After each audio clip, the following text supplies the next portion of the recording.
सहनाववतु सहनौ भुनक्तु सह वीर्यङ्करवावहै तेजस्विनावधीतमस्तु मा विद्विषावहै। ॐ शान्तिः शान्तिः शान्तिः। ॐ भद्रं कर्णेभिः शृणुयाम देवाः भद्रं पश्येमाक्षभिर्यजत्राः स्थिरैरङ्गैः स्तुष्टुवागुंसस्तनूभिः व्यशेम देवहितं यदायुः। स्वस्ति न इन्द्रो वृद्धश्रवाः स्वस्ति नः पूषा विश्ववेदाः स्वस्ति नस्तार्क्ष्यो अरिष्टनेमिः स्वस्ति नो बृहस्पतिर्दधातु। ॐ शान्तिः शान्तिः शान्तिः। हरिः ॐ श्रीगुरुभ्यो नमः। हरिः ॐ। सदाशिवसमारम्भां शङ्कराचार्यमध्यमाम् अस्मदाचार्यपर्यन्तां वन्दे गुरुपरम्पराम् वन्दे गुरुपरम्पराम्।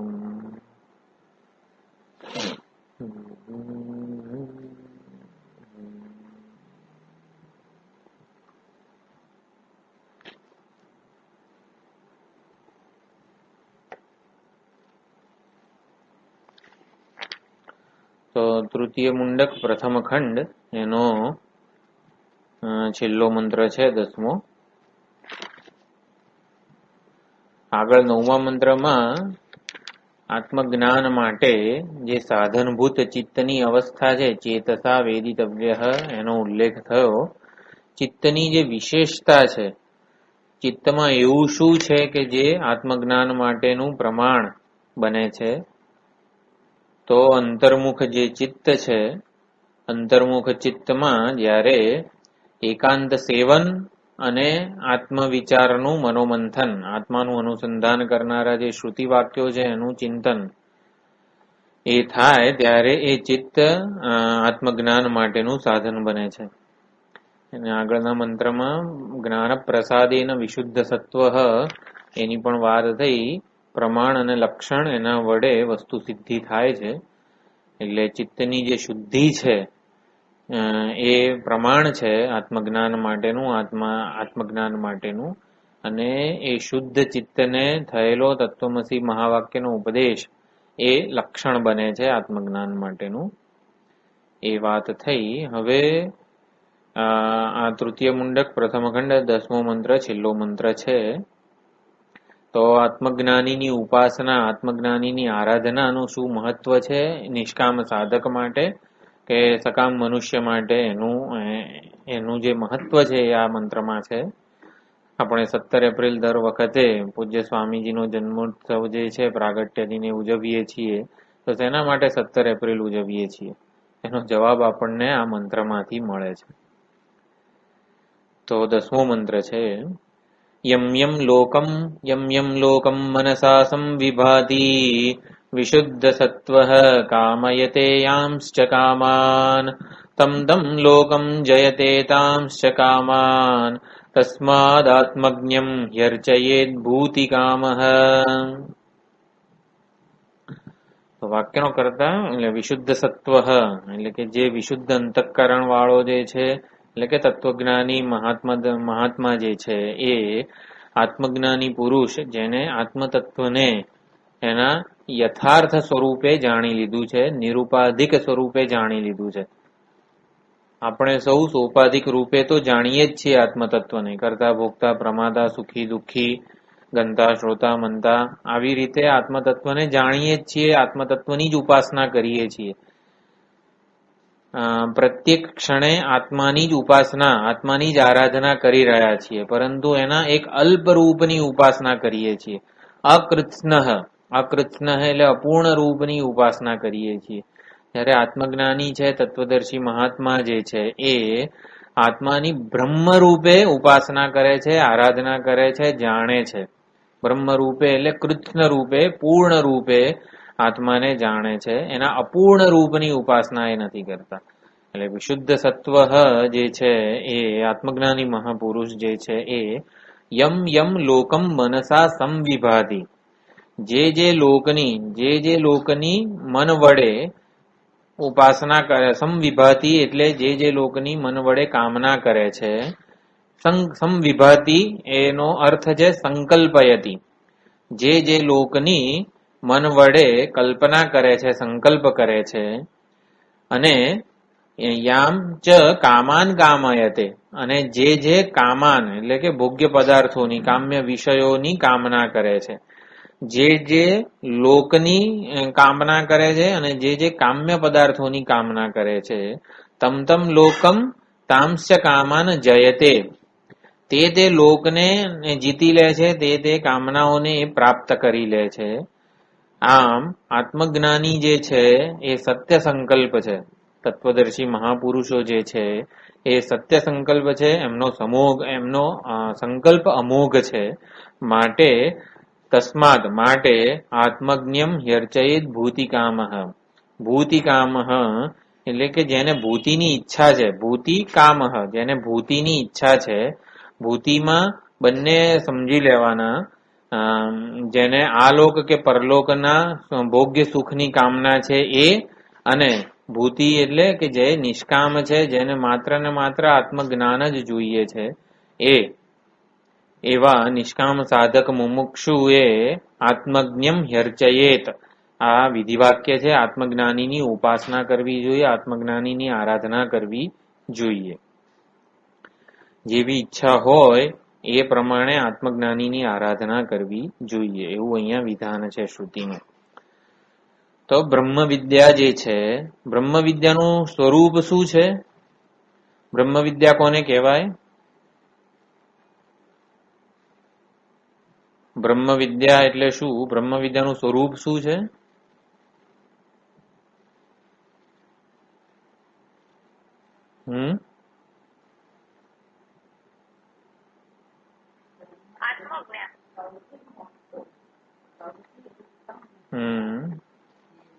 બ્રહ્મ વિદ્યાનું સ્વરૂપ એ કેવા આકાર હોય?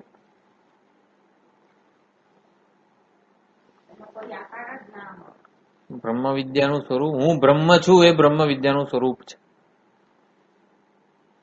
લાડુનું જ્ઞાન કેવા આકારે હોય? લાડુ આકારની વૃત્તિ રૂપે.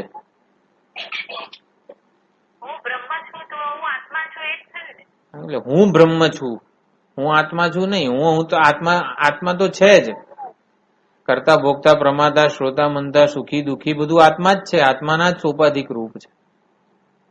બ્રહ્મ વિદ્યા એટલે શું? બ્રહ્મ વિદ્યાનું સ્વરૂપ શું છે? હું બ્રહ્મ છું, આત્મા બ્રહ્મ છે, દ્રષ્ટા પૂર્ણ છે, સાક્ષી બ્રહ્મ છે, એ બ્રહ્મ વિદ્યાનું સ્વરૂપ છે. તો બ્રહ્મ વિદ્યાનું સ્વરૂપ હું આત્મા બ્રહ્મ છું, હું પ્રત્યેક આત્માનું પૂર્ણત્વ એ બ્રહ્મ વિદ્યાનું સ્વરૂપ છે, બ્રહ્મ જ્ઞાનનું સ્વરૂપ છે. અને બ્રહ્મ જ્ઞાનનું ફળ શું છે? બ્રહ્મ વિદ્યાનું ફળ શું છે?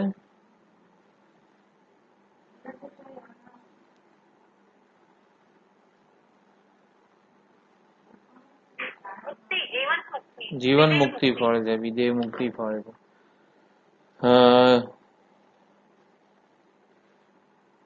સુવર્ણ જે છે એને પોતાના, એટલે જે બંગડી રૂપે હતું એ સુવર્ણને જ્યારે પોતાના સુવર્ણપણાનું જ્ઞાન થયું ત્યારે એ સુવર્ણ, જે બંગડી રૂપે જે સુવર્ણ હતું એ બુટ્ટીમાં પણ વ્યાપ્ત થઈ ગયું, હારમાં પણ વ્યાપ્ત થઈ ગયું.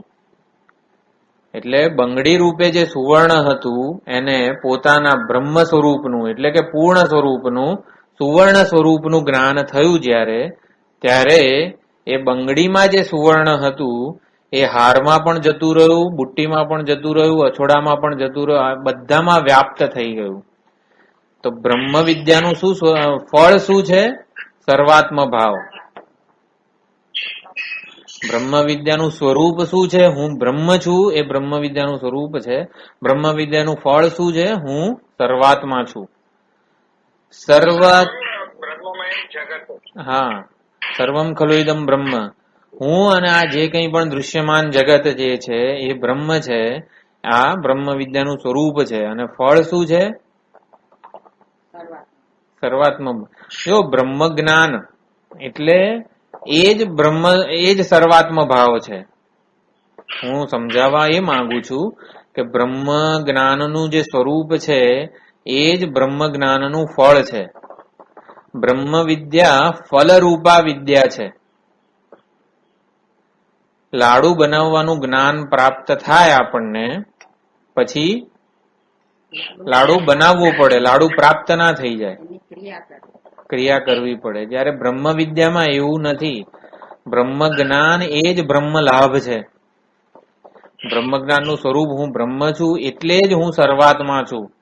એટલે જ્ઞાન અને પ્રાપ્તિ વચ્ચે કોઈ અંતરાય નથી, કોઈ વિઘ્ન નથી, કોઈ પ્રતિબંધક નથી. તો બ્રહ્મ વિદ્યાને પરાયયાત દક્ષરમ અધિગમ્યતે એમાં સર્વની પ્રતિષ્ઠા કીધી છે. પરાવિદ્યા કે બ્રહ્મ વિદ્યા જે છે એ બધા વિદ્યાઓની પ્રતિષ્ઠા કીધી છે. કેમ? કારણ કે બ્રહ્મ વિદ્યામાં જે જાણનારો છે એ જેમ એ અલ્પ રહેતો નથી, જ્ઞાતા પૂર્ણ બની જાય છે. જ્ઞેય એનાથી જુદું રહેતું નથી. જ્ઞેય મારાથી જુદું રહે છે જ્યાં સુધી, ત્યાં સુધી હું અપૂર્ણ જ રહું છું. આપણને કોઈ દિવસ એવો વિચાર આવ્યો નથી કે લાડુની ઈચ્છા થઈ, લાડુ બનાવ્યો, લાડુ પ્રાપ્ત થયો, લાડુને ભોગવ્યો, છતાં પણ લાડુની ઈચ્છા અધૂરી કેમ રહી ગઈ? બીજી વાર લાડુ ખાવાની પણ ઈચ્છા કેમ રહી જાય છે? કારણ કે લાડુને ખાનારો જે ભોગતા છે ને એ ક્યારે પૂર્ણ થતો નથી લાડુથી, અને એટલા માટે બીજો લાડુ મને અપ્રાપ્ત જ રહી જાય છે. જ્યારે બ્રહ્મ જ્ઞાનમાં બ્રહ્મ વિદ્યા જે છે એમાં શું થાય છે? બ્રહ્મને જાણનારો પૂર્ણ થઈ જાય છે. માટે કશું જ્ઞેય બાકી રહેતું નથી, કશું પ્રાપ્તવ્ય બાકી રહેતું નથી. સર્વને એ પ્રાપ્ત થઈ જાય છે. સુવર્ણને જ્યારે બંગડી રૂપે રહેલું જે સુવર્ણ હતું એને જ્ઞાન પ્રાપ્ત થાય છે. સુવર્ણ સ્વરૂપનું જ્ઞાન કહેવાય, બ્રહ્મ સ્વરૂપનું જ્ઞાન કહેવાય. ત્યારે બધા જ અલંકારોમાં પોતાને વ્યાપ્ત જુએ છે. એટલે કોઈ પણ અલંકાર એનાથી જુદો રહેતો નથી. જ્યારે બંગડી રૂપે રહેલું સુવર્ણ છે એને જ્ઞાન પ્રાપ્ત થાય સુવર્ણ સ્વરૂપનું, ત્યારે એ હારથી બુટ્ટી વગેરે કોઈનાથી જુદી રહેતી નથી. તો એવી જ રીતે આ આત્મજ્ઞાની જે સાધક છે, આત્મજ્ઞાની તત્વદર્શી મહાત્મા જે છે, એને સર્વાત્મ ભાવની પ્રાપ્તિ થાય છે. એટલે કશું એનાથી જુદું રહેતું નથી. પૂર્ણની પ્રાપ્તિ થાય છે. જ્ઞેયથી જુદો એ રહેતો નથી, કશું એને અપ્રાપ્ત રહેતું નથી. આ બ્રહ્મ વિદ્યાનું, બ્રહ્મ જ્ઞાનનું ફળ છે. અહીંયા જે ફળ કથન કહેવામાં આવેલું છે, યમ યમ લોકમ, આપણને એવું લાગે કે હા તત્વજ્ઞાની મહાત્માદર્શી જે છે એ જે લોકની કામના કરશે, કે જે કામ્ય પદાર્થોની કામના કરશે એને પ્રાપ્ત થઈ જશે. એટલે કંઈક આશ્ચર્યજનક, હા કંઈક ચમત્કાર લાગે આપણને. પરંતુ જે આપણે દ્રષ્ટાંતમાં જોઈએ, સુવર્ણ જે છે, બંગડી રૂપે રહેલા સુવર્ણને સુવર્ણ સ્વરૂપનું જ્ઞાન થાય ત્યારે જે પ્રાપ્ત જ છે એનો કેવો અનુવાદ કરવામાં આવે છે કે તેને હારની પ્રાપ્તિ થઈ જાય છે, તેને બુટ્ટીની પ્રાપ્તિ થઈ જાય છે. એટલે કે જે પ્રાપ્ત જ છે ને એનું ફળ કથન કરવામાં આવી રહ્યું છે. એટલે આ કઈ ચમત્કાર કે એવી કોઈ વિશેષ ઘટના છે એવું નથી કે જેની ઈચ્છા કરે એને એ પ્રાપ્ત થઈ જાય છે. જ્ઞાની મહાત્મા સત્યકામ છે, સત્ય સંકલ્પ છે, માટે જે ઈચ્છા કરે એ પૂર્ણ થઈ જાય છે. એટલે કે એ પૂર્ણ જ છે એ સમજવાનું છે. અહીંયા જે ભાષ્યકાર કહે છે કે આ નિર્ગુણ બ્રહ્મ વિદ્યા જે છે એનું ફળ કથન સગુણ બ્રહ્મ વિદ્યાના શબ્દોમાં કહેવામાં આવી રહ્યું છે. આપણને જ્ઞાન થાય ત્યારે શું થશે? એટલે જે મુમુક્ષુ જે છે, નિષ્કામ સાધક કે જિજ્ઞાસુ મુમુક્ષુ છે, એને આ બ્રહ્મ વિદ્યાનું મહત્વ કહેવું હોય તો અત્યારે જે અજ્ઞાની કે અવિવેકી સાધક અવસ્થામાં જે છે એને બ્રહ્મ વિદ્યાનું ફળ કહેવું હોય તો પછી સગુણ ઉપાસનાના ફળ સ્વરૂપે જ એનું કથન કરવામાં આવે છે. કેમ કે ઈશાવાસ્ય ઉપનિષદમાં સંભૂતિ અસંભૂતિની ઉપાસના જે એનો ઉલ્લેખ કરવામાં આવ્યો કે સંભૂતિની ઉપાસના એટલે હિરણ્ય ગર્ભની ઉપાસના, એટલે સર્વાત્મ ભાવ એટલે કે જેની ઈચ્છા થાય એને પ્રાપ્ત થઈ જાય છે સંભૂતિની ઉપાસના વડે.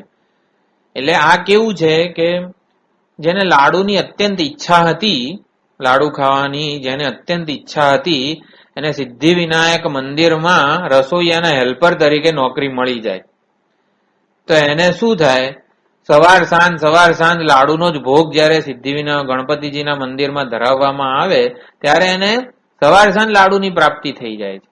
તો આ કેવું ફળ કથન છે? સગુણ ઉપાસનાનું ફળ કથન છે. હવે એને એટલે નિષ્કામ સાધક માટે આ કરવાની કઈ જરૂર હોતી નથી, છતાં પણ એમાં પ્રેરિત એટલે સ્તુતિ એટલે નિષ્કામ આત્મજ્ઞાની માટે આ સ્તુતિ રૂપ છે અને મુમુક્ષુ દૃષ્ટ્યા એ સ્તુતિ નથી પરંતુ ફળ કથન છે. આત્મજ્ઞાનીની સ્તુતિ છે આ 10મો મંત્ર, પરંતુ મુમુક્ષુ માટે આ ફળ કથન છે. ફળ અને સ્તુતિમાં ફરક છે. એટલે મુમુક્ષુ દૃષ્ટ્યા આ મંત્ર જે છે એ ફળ કથન છે. આત્મજ્ઞાનીની ઉપાસના કરવાથી આવું થશે, પરંતુ જે સિદ્ધ જે છે આત્મજ્ઞાની છે એની દ્રષ્ટિએ તો આ ખાલી સ્તુતિ જ છે, એ કોઈ ફળમાં જન્માવનારું નથી. એટલે આત્મજ્ઞાની જે છે હું બ્રહ્મ છું એવું જેને જ્ઞાન પ્રાપ્ત થયું છે એ સર્વાત્મ ભાવ સંપન્ન છે. સર્વાત્મ ભાવ એને બધું પ્રાપ્ત થઈ જાય છે એવું કહેવાનો અહીંયા અર્થ નથી. બધું પ્રાપ્ત થાય છે એવું મુમુક્ષુ દૃષ્ટ્યા કહેવામાં આવે છે. જે લોકની કે જે કામ્ય પદાર્થોની કામના કરે ને એને એ બધું પ્રાપ્ત થઈ જાય છે. આવું મુમુક્ષુને ફળ બતાવીને એમાં પ્રેરિત કરવા માટે, બ્રહ્મ વિદ્યામાં પ્રેરિત કરવા માટે આ કથન કરવામાં આવી રહ્યું છે. કોના માટે? એટલે આત્મજ્ઞાની માટે તો આ અર્થાત પ્રાપ્ત છે. જે સુવર્ણ પોતાને એક રૂપમાં મર્યાદિત માને છે એને એવું કહેવામાં આવે છે તું તો બધા અલંકારોની તને પ્રાપ્ત થઈ જશે, તેને પ્રાપ્તિ થઈ જશે. પરંતુ જેને પોતાના સુવર્ણ સ્વરૂપનું જ્ઞાન છે જ એને તો સર્વાત્મ ભાવ સંપન્ન છે, એટલે એના માટે આ ફળ કથન નથી, આ સ્તુતિ કથન છે. આત્મજ્ઞાની માટે આ સ્તુતિ છે, મુમુક્ષુ માટે ફળ છે. પરંતુ મુમુક્ષુ માટે પણ ફળ છે એવું જયારે કહેવામાં આવે છે ત્યારે કેવું છે કે અત્યંત ગંભીર એવું આ બ્રહ્મજ્ઞાન પીરસવામાં આવે. આપણા શાસ્ત્રોમાં આવું જ વર્ણન આવે છે. અત્યંત ગંભીર એવું બ્રહ્માત્મ ચિંતન, આત્માનું અનુસંધાન, બ્રહ્મચિંતન વગેરે બધું કરવામાં આવે પછી જયારે ફળ કહેવાનું આવે ને ત્યારે અજ્ઞાનીની દ્રષ્ટિએ જ કહેવામાં આવે છે, જેથી એ પ્રેરિત થાય કે જક્ષત ક્રીડન છાંદોગ્ય ઉપનિષદમાં સ ઉત્તમ પુરુષ તત્ર પર્યેદી, એને બધું ભોગો પ્રાપ્ત થાય છે, એને વિમાન પ્રાપ્ત થાય છે ને એમાં એ બધે ફરે છે. હવે આવું બધું કહેવાની કઈ નિષ્કામ સાધકને જરૂર નથી. પહેલા શું કીધું, આ મંત્ર કેવો છે કે આપણા ભોગ્ય પદાર્થોમાંથી વૈરાગ્ય જન્મે ને વિવેક, વૈરાગ્ય, સાધન, ચતુષ્ટય વગેરેની બધી વાત કરે, બ્રહ્મજ્ઞાનનું સ્વરૂપ, બ્રહ્મજ્ઞાનનો ઉપદેશ આપે અને પછી બ્રહ્મજ્ઞાન થશે ત્યાં ફળ શું મળશે તો કે સવાર સાંજ લાડુ ખાવા મળશે.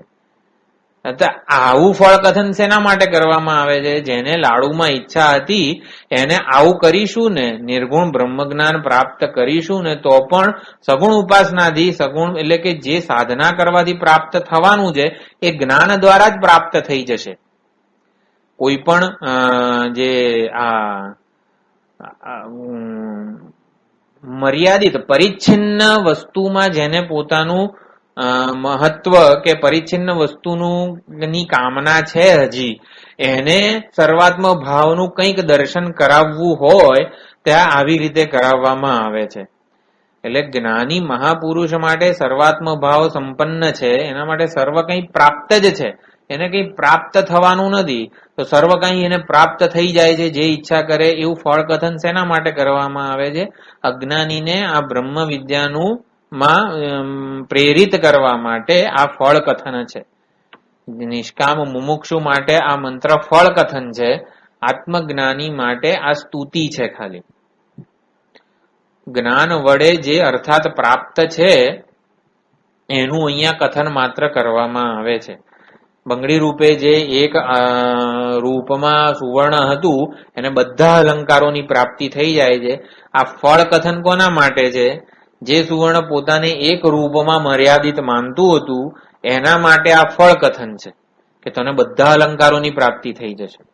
અને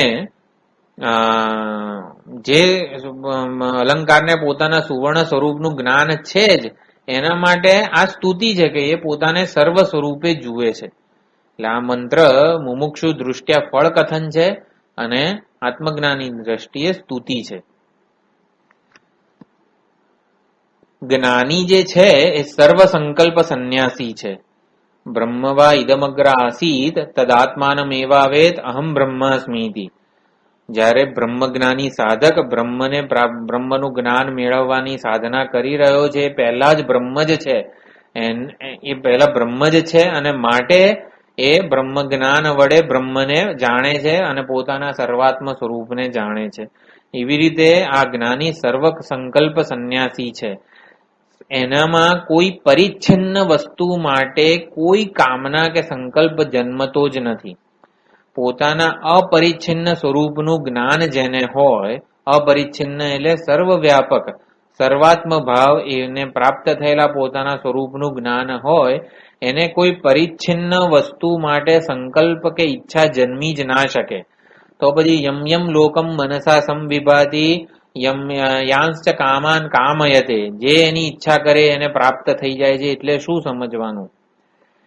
તો જ્ઞાની જે છે ને એનું સમગ્ર જીવન એ ઈશ્વરના હાથનું એક નિમિત્ત માત્ર બની રહે છે. જેને પોતાનો કોઈ સંકલ્પ નથી, પોતાનો કોઈ ઈચ્છા નથી, પોતાને કોઈ કર્મ શેષ રહ્યું નથી. એ હવે સમષ્ટિના સંકલ્પમાં જ પોતાનું સર્વ સંકલ્પો જેને ભેળવી દીધા છે. એટલે કે ઈશ્વર જ હવે જ્ઞાની રૂપી સાધન વડે, આ જ્ઞાની હવે કરણ માત્ર રહી ગયો છે, સાધન માત્ર છે ઈશ્વરનું. ઈશ્વરના સંકલ્પો જ્ઞાની વડે પ્રગટ થાય છે. ઈશ્વર જે સંકલ્પ કરે એ જ્ઞાની વડે પ્રગટ થાય છે. એટલે જ્ઞાની જે કરતો હોય ને એમાં સંપૂર્ણપણે ઈશ્વર ઈચ્છા જ પ્રગટ થતી હોય છે. અને માટે જ્ઞાનીને સત્ય સંકલ્પ કે સત્યકામ પણ કહી શકાય છે. કારણ કે જ્ઞાની રૂપે ઈશ્વર જ અભિવ્યક્ત થતા હોય છે. જે માયા ઉપાધિ સગુણ બ્રહ્મ છે એ જ જ્ઞાની રૂપે પ્રગટ થતા હોય છે. અને માટે જ્ઞાનીમાં જે કોઈ ઈચ્છા કે સંકલ્પ કે કર્મ દેખાય ને એ બંધન કરતા રહેતું નથી. કારણ કે એમાં સમષ્ટિનું હિત જ છુપાયેલું હોય છે. 100% કોન્ટ્રીબ્યુટર જ્ઞાનીને કહી શકાય છે. જેને પોતાનો કોઈ સ્વાર્થ નથી, તો એ કોના માટે આ કામ કે લોક વગેરેની સંકલ્પ કે કામના કરે? કોઈ કામ્ય પદાર્થોની કે લોકની શેના માટે કામના કરે? તો એ સમષ્ટિ હિતાર્થે જ હોય છે. તો આત્મજ્ઞાનમાં પ્રવૃત્તિ થાય એ હેતુથી આ મંત્રમાં ફળનું કથન કહેવામાં આવી રહ્યું છે. તો નિર્ગુણ વિદ્યા જે છે, નિર્ગુણ બ્રહ્મજ્ઞાન જે છે એની સ્તુતિ માટે આ ફળ કથન જે કહેવામાં આવી રહ્યું છે એ તો સગુણ ઉપાસનાનું ફળ છે. તો સગુણ ઉપાસના એટલે સંભૂતિની ઉપાસના કે હિરણ્યગર્ભની ઉપાસના, એના વડે જે કંઈ પ્રાપ્ત થાય છે એ નિર્ગુણ બ્રહ્મ જ્ઞાનથી જ પ્રાપ્ત થઈ જાય છે એવું કહેવામાં અહીંયા તાત્પર્ય છે. માટે બ્રહ્મ જ્ઞાન માટે સર્વાત્મ ભાવ જે એનું ફળ છે એના માટે આ મંત્ર એનું ફળ કથન કહેવામાં આવી રહ્યું છે. તો ભૂતિકામ તસ્માત આત્મજ્ઞમ હ્યર્ચયેત ભૂતિકામ, આ મહત્વનું વાક્ય છે આ મંત્રમાં. એટલે ભૂતિકામ, જેને ભૂતિની ઈચ્છા છે, ભૂતિની ઈચ્છા છે એટલે આ લોક કે પરલોકની સંપત્તિની ઈચ્છા છે અથવા તો બ્રહ્મ જ્ઞાનની ઈચ્છા છે. તો ભૂતિ શબ્દથી બંને સમજી શકાય. ઇહલોક કે પરલોક, ઐહિક આમુષ્મિક સંપત, ઐહિક એટલે આ લોકની કે પરલોકની સંપત્તિ એને પણ ભૂતિ કહેવાય. અને તદ વિરલ બ્રહ્મ સંપત, બ્રહ્મરૂપી સંપત, બ્રહ્મરૂપી સંપત્તિની ઈચ્છા છે, બ્રહ્મરૂપી ભૂતિની જેને ઈચ્છા છે એ હવે આ આત્મજ્ઞાનીની હેરચયેત, આત્મજ્ઞાનીની ઉપાસના, આરાધના, સેવા, પાદ પ્રક્ષાલન વગેરે કરવું જોઈએ. કેમ કરવું જોઈએ કે સંકલ્પાત એવતુ તચ્છ્રુતે એવું બ્રહ્મસૂત્ર છે, 4th અધ્યાયમાં ફલાધ્યાય છે. એટલે એ સૂત્રથી એવું કહેવામાં આવે છે કે સંકલ્પવશ આ આત્મજ્ઞાનીને બધા નિમિત્તો અનુકૂળ થઈ જાય છે. જેમ કે ભગવાન જયારે અવતરવાના હતા, કૃષ્ણ ભગવાનનું જયારે અવતરણ થવાનું હતું, ત્યારે પંચમહાભૂતથી માંડીને બધું જ અનુકૂળ થઈ ગયું હતું. ધરતીમાં આપોઆપ સમગ્ર પુષ્પો અને ફલોથી લદાયેલી હતી. આવી રીતે દરેક આ નદી જે છે, યમુના નદીમાં પણ નવું નીર વહેવા લાગ્યું હતું એવું કહેવામાં આવે છે. એટલે બધું જ અનુકૂળ થઈ જાય છે. સંકલ્પવશ દૃષ્ટ નિમિત્તો જે છે ને એ બધું જ એને પ્રાપ્ત થાય, એટલે બધું જ અનુકૂળ થઈ જાય છે. એટલા માટે આત્મજ્ઞાનીની ઉપાસના આરાધના કરવાથી આપણી પણ ઈચ્છા પૂર્તિ થાય છે. જો સકામ મનુષ્ય હોય તો જે ઈચ્છા મનમાં રાખીને આત્મજ્ઞાનીની ઉપાસના આરાધના થાય એ ઈચ્છા પૂરી થાય છે. ઈચ્છા પૂરી થાય છે એટલે શું સમજવાનું? અને નિષ્કામ સાધક જે છે એને બ્રહ્મ જ્ઞાનની પ્રાપ્તિ થાય છે. સકામને એની ઈચ્છા પૂર્તિ થાય છે અને નિષ્કામ સાધકને બ્રહ્મ જ્ઞાનની પ્રાપ્તિ થાય છે. એટલે શું? બધા નિમિત્તો અનુકૂળ થઈ જાય છે. પુણ્યનો ઉદય થાય છે એવું કહેવામાં આવે છે. આત્મજ્ઞાનીની આવી રીતે અર્ચના, ઉપાસના, સેવા વગેરે કરવામાં આવે ત્યારે પુણ્યનો ઉદય થાય એટલે શું થાય કે પ્રતિબંધની નિવૃત્તિ થાય. આપણા પ્રારબ્ધમાં જે ફળ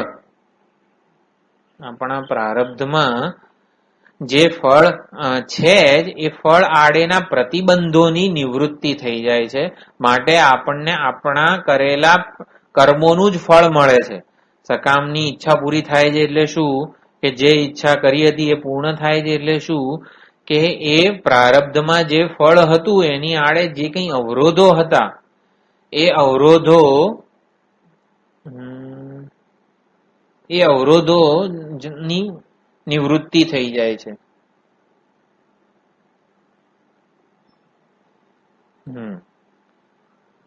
એટલે આ કોઈ ચમત્કાર નથી. આત્મજ્ઞમ હર્ચયેત ભૂતિકામઃ, જેની ઈચ્છા ભૂતિકામઃ, સકામ મનુષ્ય જો એની આરાધના કરે તો એને જે કઈ ઈચ્છા હતી એ પૂરી થઈ જાય છે. એટલે શું? પ્રારબ્ધમાં જે હતું એ જ એને મળે છે, પરંતુ જે અવરોધો હતા ને એ આત્મજ્ઞાનીની અર્ચનાથી, આત્મજ્ઞાનીની ઉપાસનાથી, એ પુણ્ય કર્મથી એ અવરોધ દૂર થાય છે. અવરોધ દૂર થાય એટલે જે પ્રારબ્ધમાં હતું એ ફળ એને પ્રાપ્ત થાય છે. એટલે મહાત્માનો જે સંકલ્પ છે આની ઈચ્છા પૂરી થાય, એ સંકલ્પ એને જે તે ઈચ્છિત પદાર્થની પ્રાપ્તિમાં નિમિત્ત માત્ર બને છે. આત્મજ્ઞાની મહાત્માની જે પૂજા છે શું કરે છે? પ્રતિબંધોની આડેના અવરોધોની નિવૃત્તિ કરે છે. માટે પુણ્યનું સુખરૂપી ફળ મળે છે. આત્મજ્ઞાનીને એના માટે સંકલ્પ તો કરવો પડે ને, તો સંકલ્પ સિવાય કશું જ કરવું પડતું નથી.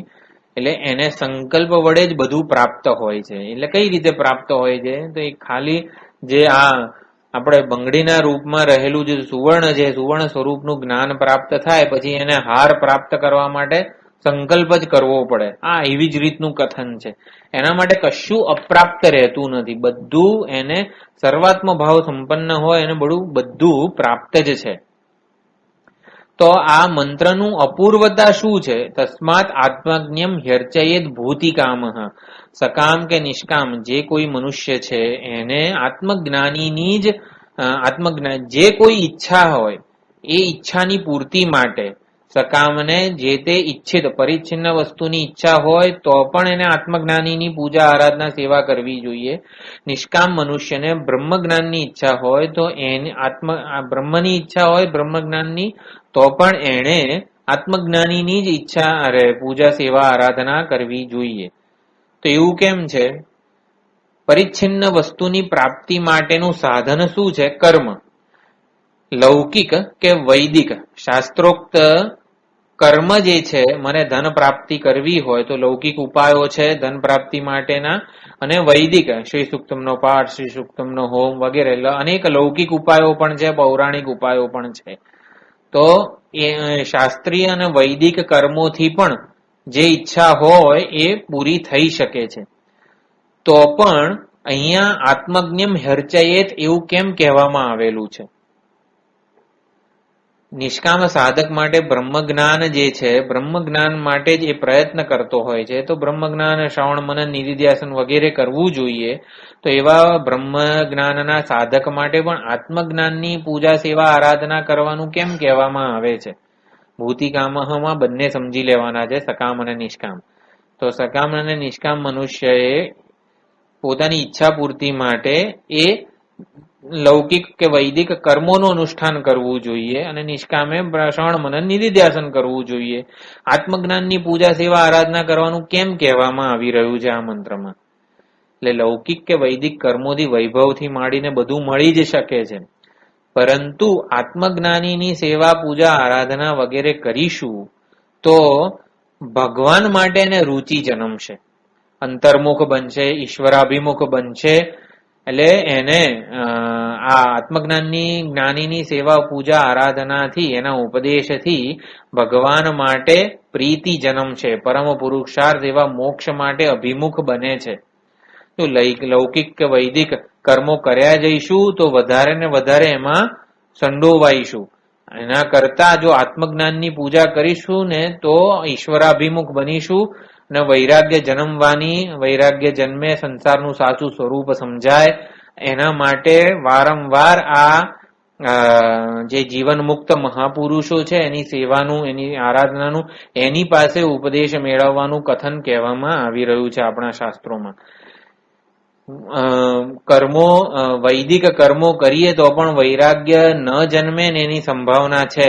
વધારે ને વધારે ઈચ્છાઓ પૂર્વક આપણે વધારે ને વધારે કર્મોમાં જ પ્રવૃત્ત થતા જઈશું એવી સંભાવના છે. માટે ઈશ્વર માટે પ્રીતિ જન્મે, ઈશ્વરાભિમુખ બનીએ, વૈરાગ્ય જન્મે, એની સંભાવના છે આત્મજ્ઞાનીની સેવા પૂજા અર્ચના વગેરે કરવા દ્વારા. એટલે વ્યક્તિ મોક્ષ પુરુષાર્થ અભિમુખ બને છે. માટે તસ્માત આત્મજ્ઞમ હર્ચયેત ભૂતિકામઃ એવું કીધું છે.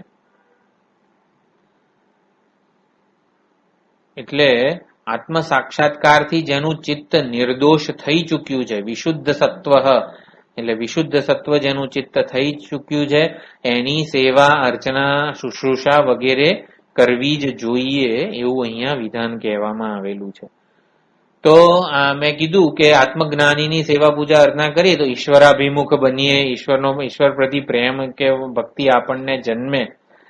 તો ઈશ્વરની પૂજા કરીએ એટલે આપણે જે અત્યારે પૂજા સેવા અર્ચના આપણા ઘરમાં પણ કરતા હોઈએ છીએ, એના કરતા વધારે મહત્વ આત્મજ્ઞાનીની પૂજા સેવા અર્ચનાનું છે એવું કહેવામાં આવી રહ્યું છે.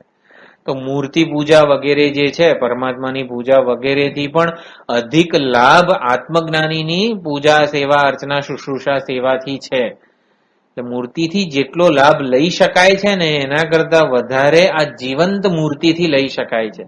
કારણ કે પરમાત્મા જે છે એ સાક્ષાત આ જીવન મુક્ત મહાત્મા રૂપે અવતરિત થયેલા હોય છે અને માટે મૂર્તિ પૂજામાં એકનો જ આપણી શ્રદ્ધા હોય છે, શ્રદ્ધા કામ કરે છે. જ્યારે મૂર્તિ સેવા પૂજા વગેરે કરતા હોઈએ, પરમાત્માની સેવા પૂજા આરાધના કરતા હોઈએ, ત્યારે આપણને જે ફળ મળે છે ને એ આપણી શ્રદ્ધાનું ફળ મળે છે. જ્યારે આત્મજ્ઞાનીની સેવા પૂજા અર્ચના આરાધના વગેરે કરીએ ત્યારે આપણને બંને સાઈડથી ફળ મળે છે. એ મૂર્તિ એટલે કે જીવન મુક્ત મહાપુરુષ પણ પોતાનો સંકલ્પ કરે છે અને આપણી શ્રદ્ધા હોય છે. એટલે બંને સાઈડથી કામ થતું હોય છે અને માટે શ્રદ્ધાળુ જે છે એને જ્ઞાનીના સંકલ્પનો પણ લાભ મળતો હોય છે. એટલે બમણું ફળ મળતું હોય છે અને માટે આપણા શાસ્ત્રોમાં આ જીવન મુક્ત મહાત્માઓની અહીંયા આવી રીતે સેવા શુશ્રૂષા વગેરેનું વિધાન કરવામાં આવેલું છે. તીર્થયાત્રા કરીએ, મૂર્તિ પૂજા, વ્રત અનુષ્ઠાન વગેરે કંઈ પણ કરીએ ત્યારે એક બાજુનો સંકલ્પ, આપણી શ્રદ્ધાનો જ સંકલ્પ ફળતો હોય છે. પરંતુ આત્મજ્ઞાનીની સેવા પૂજા આરાધનામાં બંનેનો સંકલ્પ, બંને બાજુથી સંકલ્પ કામ કરતો હોય છે.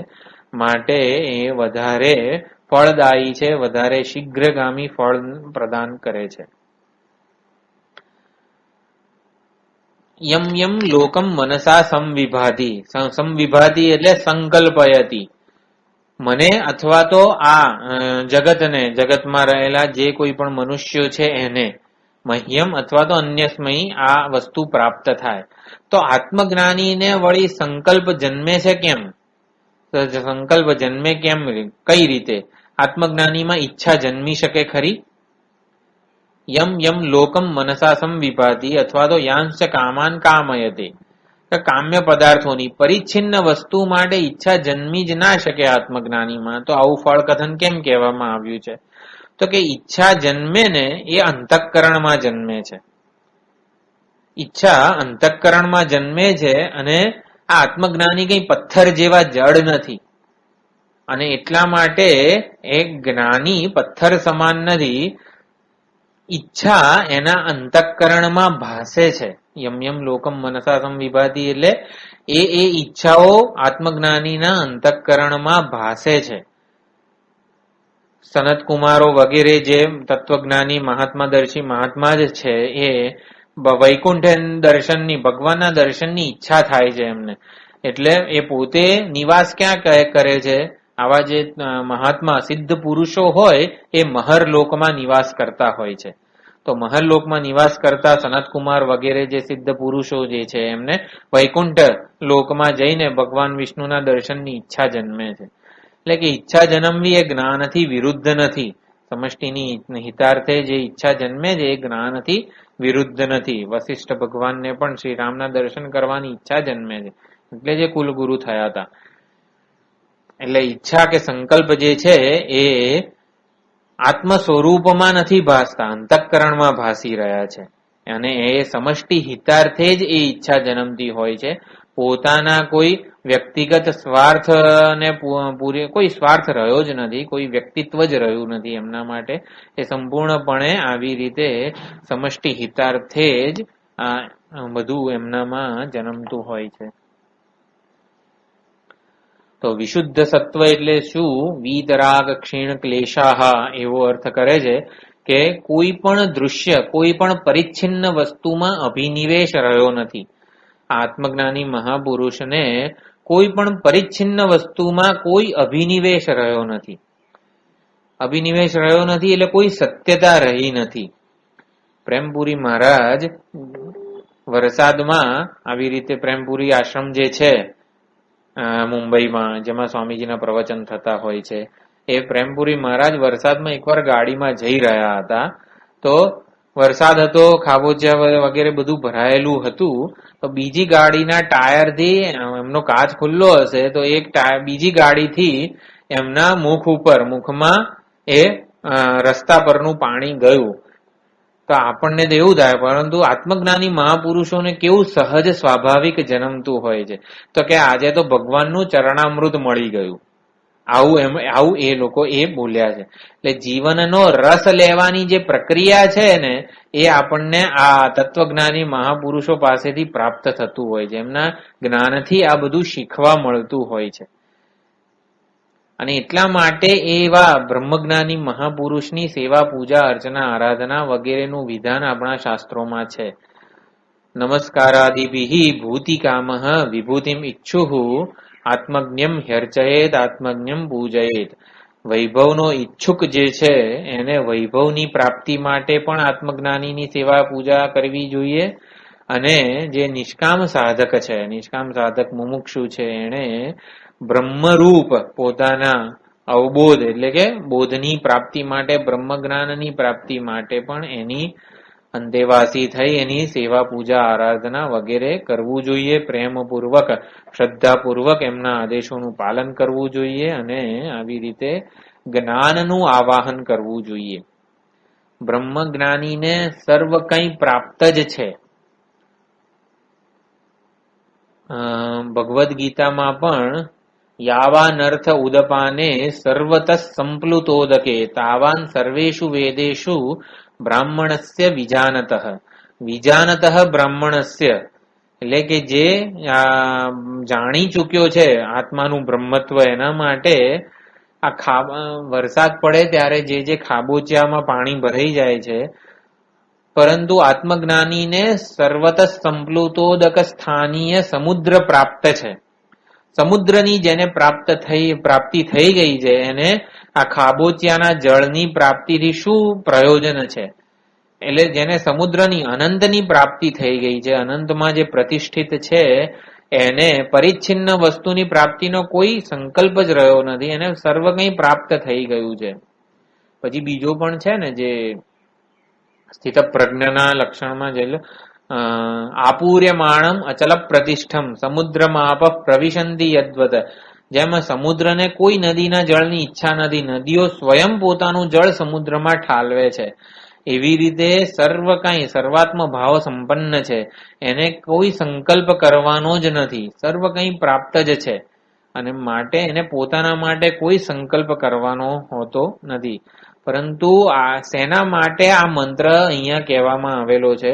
આત્મજ્ઞાનીની ઉપાસના ચિત્ત શુદ્ધિનું સર્વશ્રેષ્ઠ સાધન છે, અને માટે એનું અહીંયા ખૂબ જ ભારપૂર્વક યર્ચયેત એવું વિધિ કહેવામાં આવી છે. આત્મજ્ઞાનીની પૂજા સેવા અર્ચના આરાધના કરવી જોઈએ એવું વિધિ વાક્ય છે. યર્ચયેત લિંગ લોટતવ્ય વગેરે જે પ્રત્યય છે એનાથી આ નિષ્કામ સાધક વગેરે માટે આત્મજ્ઞાનીની ઉપાસના કરવી જોઈએ એવું વિધાન કરવામાં આવી રહ્યું છે.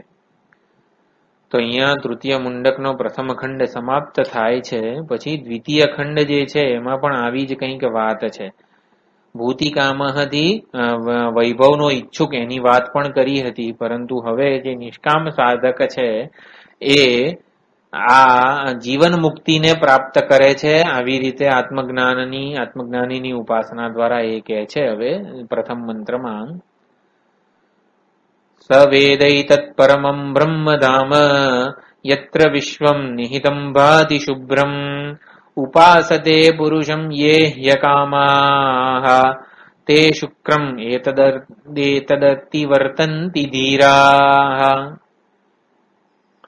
સવેદ એતત્ પરમં બ્રહ્મધામ, તે જે આ પરમ બ્રહ્મરૂપ ધામને જાણે છે, વેદ જેને જાણે છે, એની ઉપાસના કરે છે, એટલે કે જાણવાના અર્થમાં જ છે, જેમાં આ સમગ્ર વિશ્વ નિહિતમ ભાતિ શુભ્રમ, જેમાં આ સમગ્ર વિશ્વ નિહિતમ, સમગ્ર વિશ્વ જેમાં પરોવાયેલું છે, એ બ્રહ્મધામને જે જાણે છે, અને ઉપાસતે પુરુષમ, એ પુરુષ જે આ બ્રહ્મને જાણે છે એવા પુરુષની જે અકામાહા ઉપાસતે, તો જે નિષ્કામ સાધકો આવા આત્મજ્ઞાની પુરુષની, સર્વાત્મ ભાવ સંપન્ન આત્મજ્ઞાની પુરુષની ઉપાસના કરે છે, તે શુક્રમ એતદ અતિવર્તંતિ ધીરાહ, તે ધીર વિવેકી પુરુષો શુક્રનું અતિક્રમણ કરી જાય છે. બીજી વાર શુક્રને, વીર્યને પ્રાપ્ત થતા નથી, એટલે કે બીજી વાર એમનો જન્મભૂત આ બીજા શરીરની પ્રાપ્તિ રૂપ જે છે વીર્ય, એને પ્રાપ્ત થતા નથી. તો પરમમ બ્રહ્મધામ, એતત પરમમ બ્રહ્મધામ, આવું અહીંયા જે છે, એતત એટલે આ, એટલે કે હું જે પ્રત્યેગાત્મા છે, પ્રત્યેક અભિન્ન જે ચૈતન્ય છે, એ એતત થી કહેવામાં આવેલું છે. આપણે જેને અનુભવી રહ્યા છીએ એ કર્તા ભોગતા શ્રોતા મનતા વિજ્ઞાતા, એ એતત પ્રત્યેક અભિન્ન ચૈતન્ય પ્રત્યેગાત્મા. પરમમ એટલે શું કે જે માયાથી પર છે, અવિદ્યાથી પર છે એવું અદ્વિતીય, જે માયાથી પર છે એવું ચૈતન્ય. પછી ધામ એટલે શું? સર્વાધિષ્ઠાન બ્રહ્મ. અને શુભ્ર એટલે શું? સ્વયં પ્રકાશ.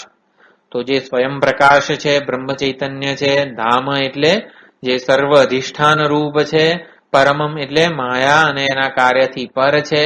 એટલે પ્રત્યેગાત્માને પરમમ બ્રહ્મ શુભ્ર વગેરે રૂપે જાણી લે છે, જે પરમ એને આવી રીતે ઓળખે છે.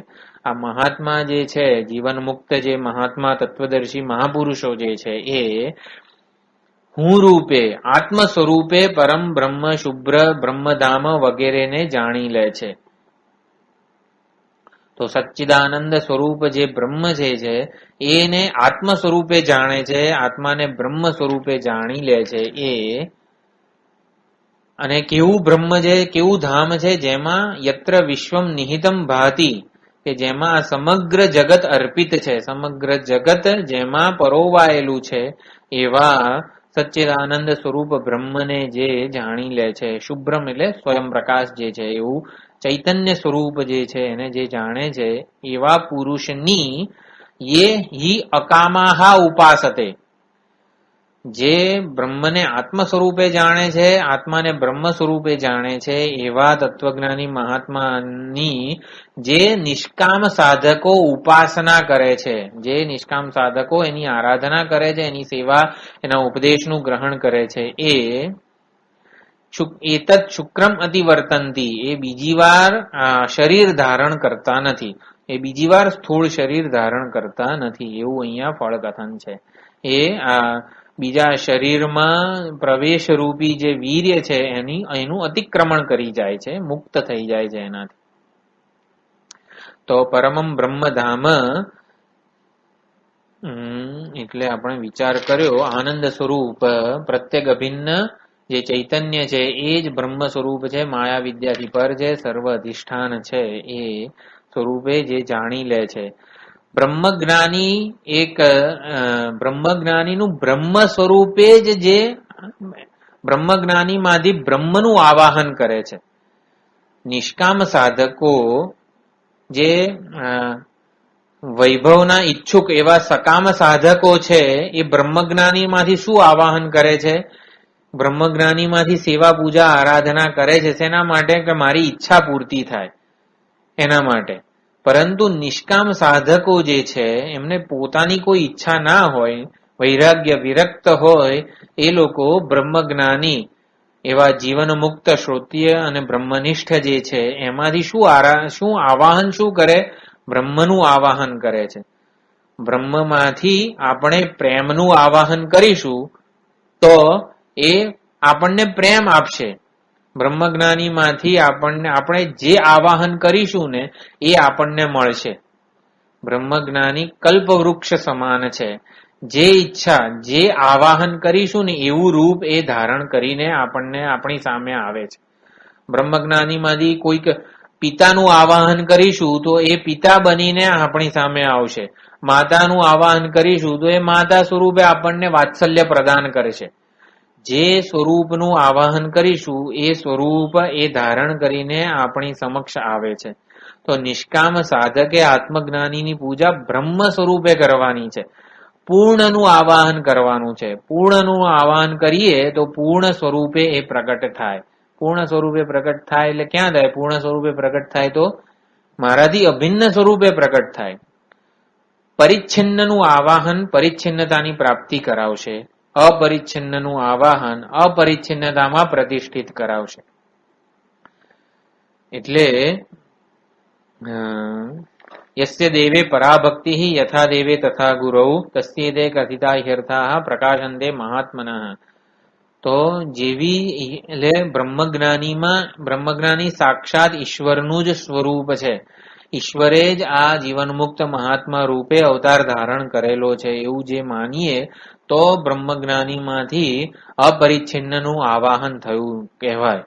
એટલે કે તો કોઈ વ્યક્તિ રૂપે આપણે આ મહાત્માને ન જોવા જોઈએ. સાક્ષાત ઈશ્વરનું જ સ્વરૂપ છે. એટલે ઉપાસતે હિ અકામાહા યમ પુરુષમ ઉપાસતે. પુરુષમ એટલે જે આત્મજ્ઞાની પુરુષની. તો આત્મજ્ઞાની પુરુષ છે કોણ હકીકતમાં? તો કે એમણે આ પરમ બ્રહ્મધામ કે જેમાં સમગ્ર વિશ્વ નિહિત છે, અંદર પરોવાયેલું છે, સમગ્ર વિશ્વનું જે અધિષ્ઠાન છે, તો સમગ્ર વિશ્વના અધિષ્ઠાન સ્વરૂપે આ બ્રહ્મજ્ઞાની છે. જો બ્રહ્મ જે આમાં આગળ આવી ગયું, બ્રહ્મવેદ બ્રહ્મૈવ ભવતી. બ્રહ્મને જાણનારો બ્રહ્મ સ્વરૂપ થઈ જાય છે. બ્રહ્મવેદ બ્રહ્મનિષ્ઠો ભવતી એવું ક્યાંય ફળ કથન નથી. બ્રહ્મજ્ઞાની બ્રહ્મમાં નિષ્ઠ થઈ જાય છે એવું ક્યાંય ફળ કથન કહેવામાં આવ્યું નથી. બ્રહ્મવેદ બ્રહ્મૈવ ભવતી. બ્રહ્મને જાણનારો બ્રહ્મ સ્વરૂપ જ થઈ જાય છે, બ્રહ્મ જ થઈ જાય છે. એટલે તો આવા બ્રહ્મ સ્વરૂપ બ્રહ્મ જ્ઞાનીની ઉપાસના બ્રહ્મ સ્વરૂપે કરવાની છે. બ્રહ્મનું પૂર્ણનું આવાહન, અપરિચ્છિન્નનું આવાહન એમાંથી કરવાનું છે. અપરિચ્છિન્નનું આવાહન કરીએ એટલે અપરિચ્છિન્નતાની પ્રાપ્તિ થાય. બ્રહ્મનું આવાહન કરીશું તો જે બ્રહ્મજ્ઞાની છે એ બ્રહ્મ જ્ઞાનનો ઉપદેશ આપશે, બ્રહ્મ જ્ઞાનનું પ્રાગટ્ય થશે એમાંથી. એટલે અર્જુન પણ જ્યારે અર્જુન પાર્થો વત્સઃ સુધીર ભોગતા એવું કીધું છે. પાર્થ એટલે આપણે જિજ્ઞાસુ સાધક જે છે ને એ વત્સ સમાન છે, અને એને જોઈને આપણે જેટલા નિષ્કામ બનીશું, આપણે જેટલું અપરિચ્છિન્નતાનું આવાહન કરીશું ગુરુમાંથી, બ્રહ્મનિષ્ઠ શ્રોત્રિય બ્રહ્મનિષ્ઠ આચાર્યમાંથી, એટલું એમનામાંથી વાત્સલ્ય રૂપે આ ઉપદેશ આપોઆપ વહેવાનો છે. યા સ્વયં પદ્મનાભસ્ય મુખ પદ્માદ વિનિસૃતા. પાર્થને જોઈને ભગવદ્ ગીતા રૂપી ઉપદેશ ભગવાનના મુખ કમળમાંથી સરી પડ્યો, એમણે કોઈ પ્રયત્ન કરવો પડ્યો નથી. એવી જ રીતે બ્રહ્મજ્ઞાની પુરુષ ના મનમાં આપોઆપ સંકલ્પ જન્મશે કે આનું કલ્યાણ થાવ, આનું બ્રહ્મજ્ઞાન વડે કલ્યાણ થાવ. એટલે બ્રહ્મજ્ઞાનનો ઉપદેશ આપોઆપ એમના મનમાંથી સરી પડશે. આમ ઉપાસતે પુરુષમ યેહિ અકામાહા.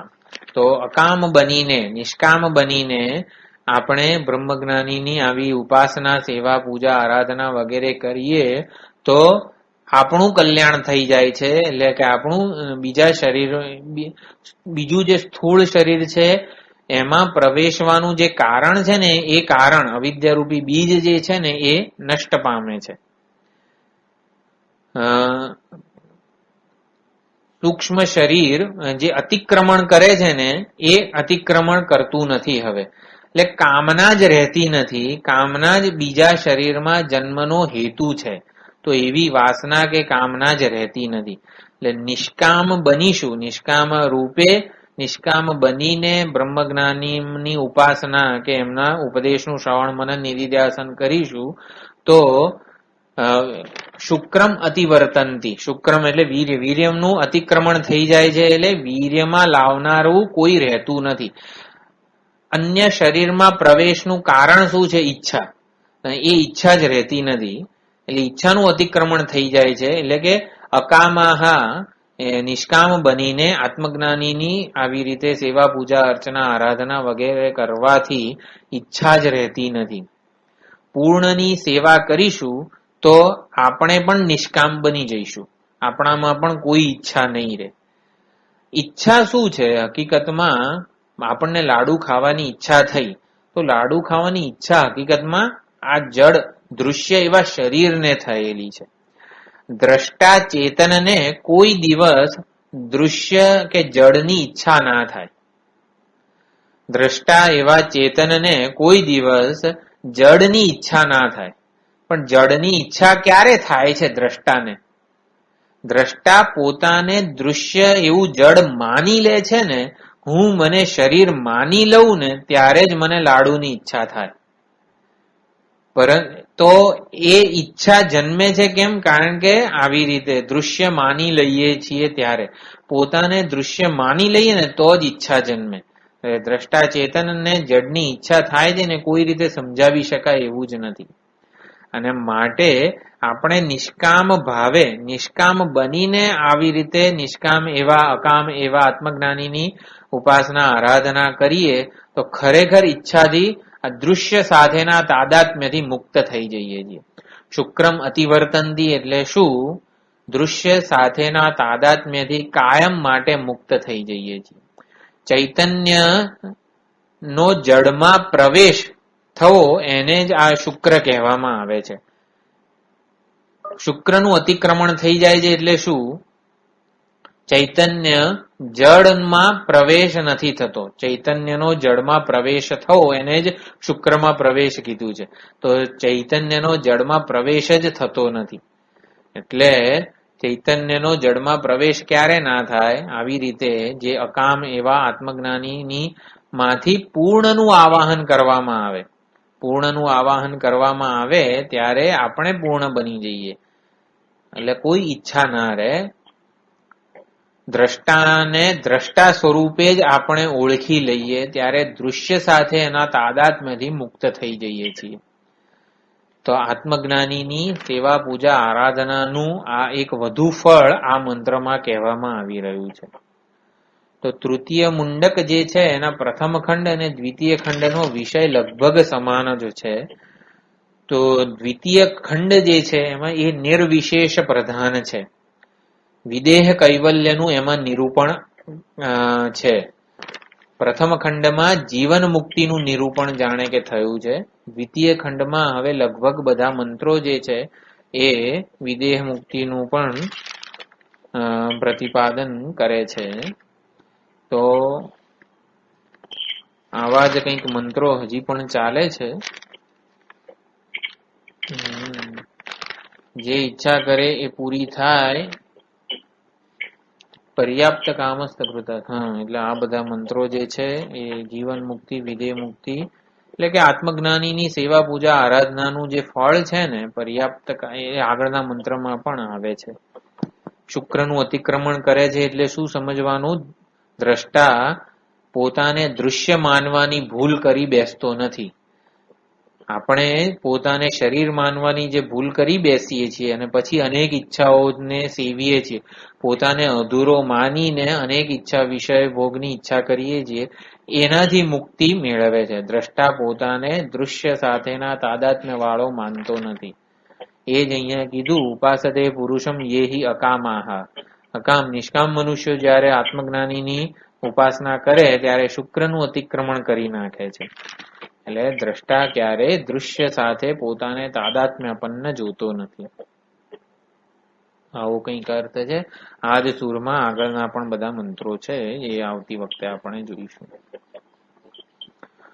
ઓમ પૂર્ણમદઃ પૂર્ણમિદં પૂર્ણાત પૂર્ણમુદચ્યતે પૂર્ણસ્ય પૂર્ણમાદાય પૂર્ણમેવાવશિષ્યતે. ઓમ શાંતિ શાંતિ શાંતિ. હરિ ઓમ શ્રી ગુરુભ્યો નમઃ. હરિ ઓમ.